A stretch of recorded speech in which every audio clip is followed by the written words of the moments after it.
What's up, guys? This is Tascione with Academy.fm, and today I'm going to be showing you how to make the chords and the lead from Closer by the Chainsmokers. So I'm just going to go ahead and play the song, and then we'll get into the sound design.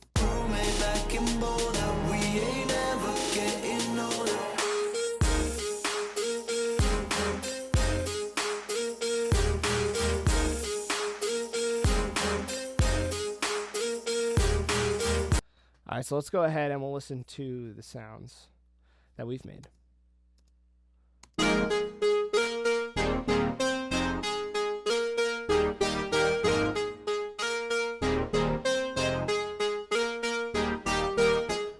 Alright, so we'll get into the chords first. So I'm just going to quick go over the chords. So chords are very simple. So we just have two detuned saws. One is an octave higher. And we have envelope 2, which is controlling our low pass filter.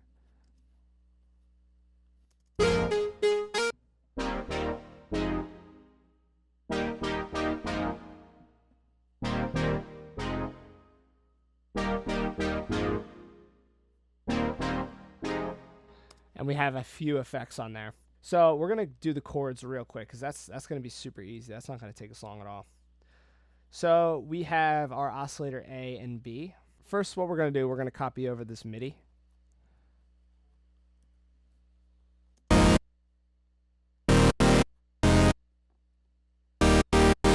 So those are the chords we're going to be using.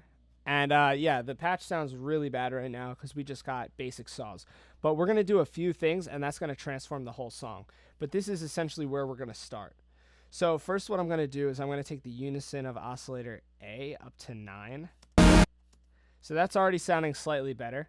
We're going to take the detune down though because we don't want it that detuned. And then we're going to do the same thing for B, except we're going to take it up to 7 and we're going to bump this up an octave.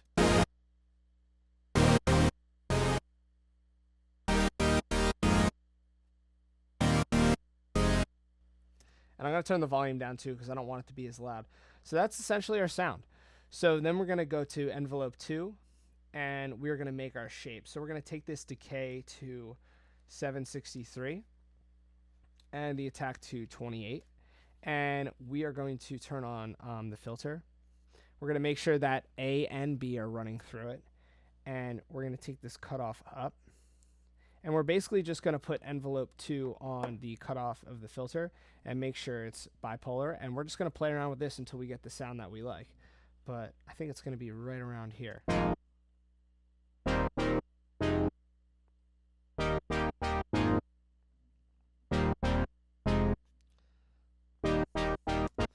So pretty simple. So now we're going to go into the effects.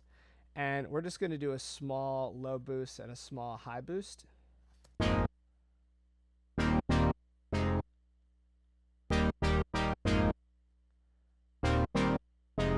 And it's just going to brighten the chords. It's just going to brighten the chords up a little bit. So then we're going to go to hyper and dimension. And we're going to turn this detune up.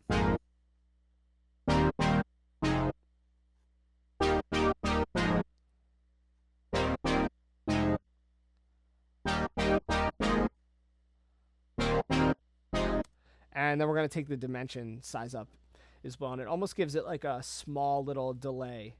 And then the last thing we're going to add is the reverb. And we're just going to take the decay down a little bit.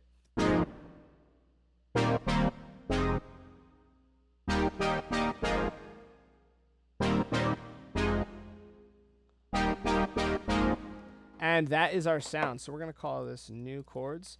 And now we're going to get into the lead. So let's go through the lead real quick.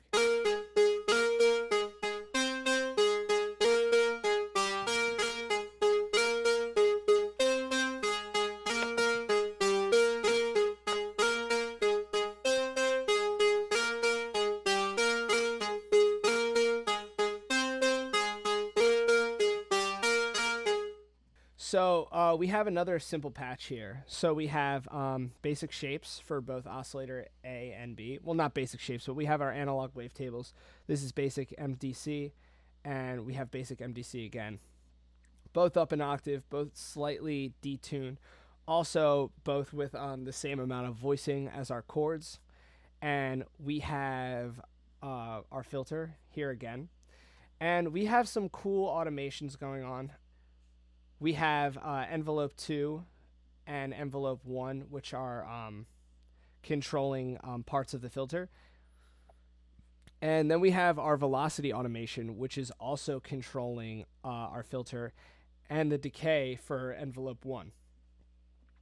So let's go ahead and we're going to make this patch. So let's go into the effects real quick. And we have our hyper. We also have this reverb filter, which is great for giving textures. We have some distortion, which is giving it that crunch sound, which is really crucial to the sound. We have some EQ, which is brightening the highs, and a really small reverb at the end. So let's get into making this sound. So I'm just going to duplicate this track, and I'm going to go ahead and initialize the preset. All right, so oscillator A, we're going to pick basic MDC. And we're going to do the same thing for B. But they're going to have different wavetable positions. So we're going to take oscillator A up to 9 for the unison. And we're going to turn the detune down slightly. And we're going to take the blend all the way up.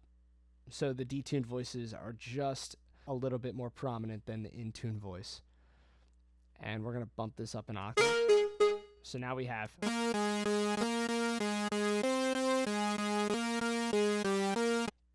So we'll take this level down here. And we're going to pan this one to the left slightly because we're going to pan the other one to the right. So now for oscillator B, we're going to bump this up an octave as well. And we're going to take the voicing to 7 and take the detune down as well. And we're going to do the same thing. Turn the blend up. We're just going to pan this to the right a little bit. And give it around the same volume as oscillator A.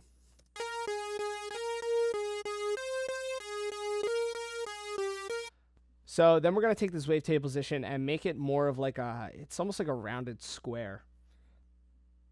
So now let's start messing with our envelopes. So we're going to take envelope 1 and we're going to give it a tack of 11 milliseconds.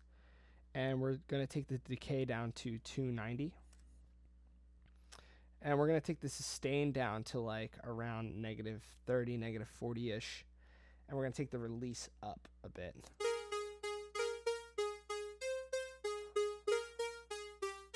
So that's sounding good. So we're going to go to, we're going to turn on mono, legato, and always. We're going to turn the portamento up a little bit, just so these notes aren't playing over top of each other.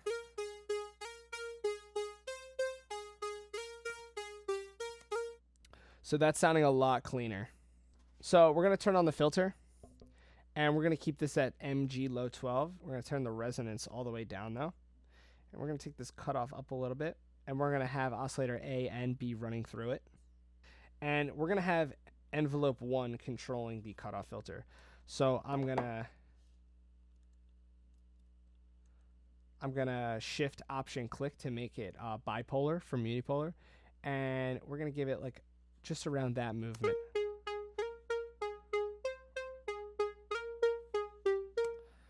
So then what we're going to do is we're going to take envelope 2 and we're going to give this a really small shape. So we're going to take this sustain all the way down.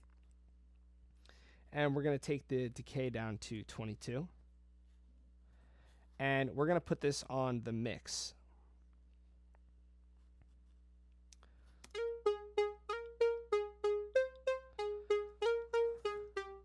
So only sometimes is this sound like poking, or only sometimes is the mix like going full blast. So that is essentially our sound. So now we're going to get into the effects. So the first effect we're going to use is the hyper and dimension. And we're going to take the rate and the detune down to around here. We're actually going to bump this unison up to 7. And turn the mix up. And then we are going to take the mix of the dimension up. So there's that like small little delay. It almost makes it a little bit messy, but sort of human sounding. So then I'm going to turn on the filter, and we are going to go down to the miscellaneous tab, and we're going to go to the reverb filter. And I'm going to take the cutoff down to around 128.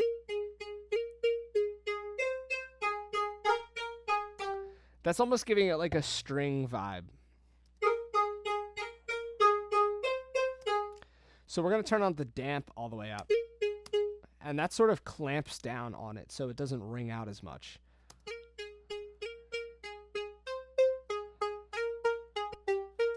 So then we're going to take the mix down to around 50, and this is just adding a little layer of texture.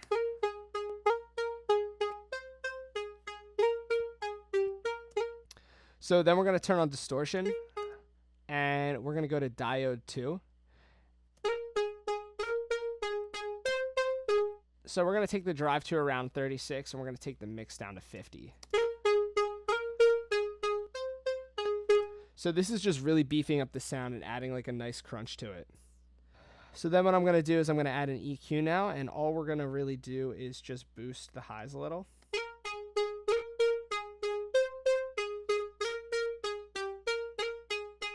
And then I'm going to turn on the reverb.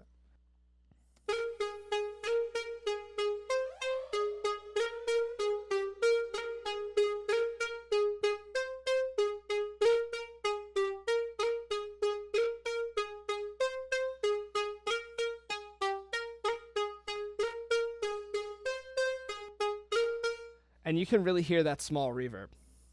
So what we have to do now is we're actually going to add this velocity effect to something. There's one other thing I forgot to do. I'm going to take envelope 1. We're going to add this to wavetable position for oscillator B. And that's just going to give it a little bit of movement there. But we're going to take this velocity and we're going to add this to the decay. So basically you can go in and automate the velocity. So you can see here that not every note is the same velocity, and this is going to add like a nice human and natural element to it. So what you can do is you can map the velocity to something. So what you might think velocity is you know, you adjusting the volume of which a certain note is played, but in Serum the velocity is whatever you want it to be. So you could set the velocity to the volume, but we're setting the velocity to the decay. And we're also going to set the velocity to the cutoff.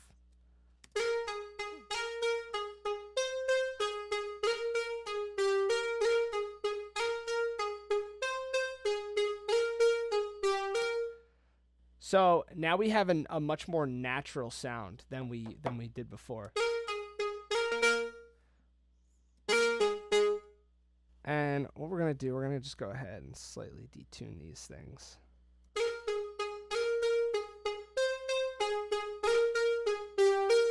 So then, okay, let's listen to the original now. So the original sounds a lot fatter, and the presets, if you look at them, are exactly the same. But there's one thing that we always sort of glance over when we're sort of reverse engineering sounds, and that's to go into the global tab. Because if you look here in the global tab, both of these say center 12. And basically what that means is we're going to make a copy of oscillator A and B, and we are going to play it an octave lower. So let's do that.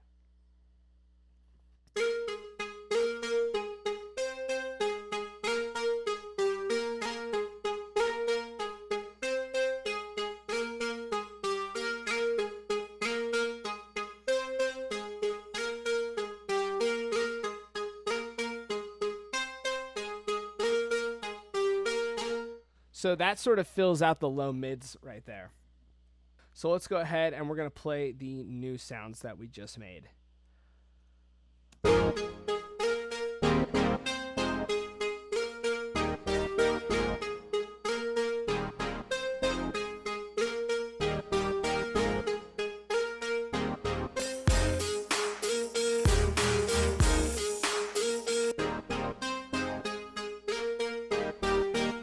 All right, so that's sounding really good, and we accomplished both with very, very basic wavetables. So you can really do a lot with these simple wavetables, and these are actually the wavetables that I prefer to use like all the time, regardless of like what I'm doing. So anyways, I hope you guys enjoyed this video, and definitely stay tuned for more. Thank you guys for watching. I'm Tascione, and this is Academy.fm.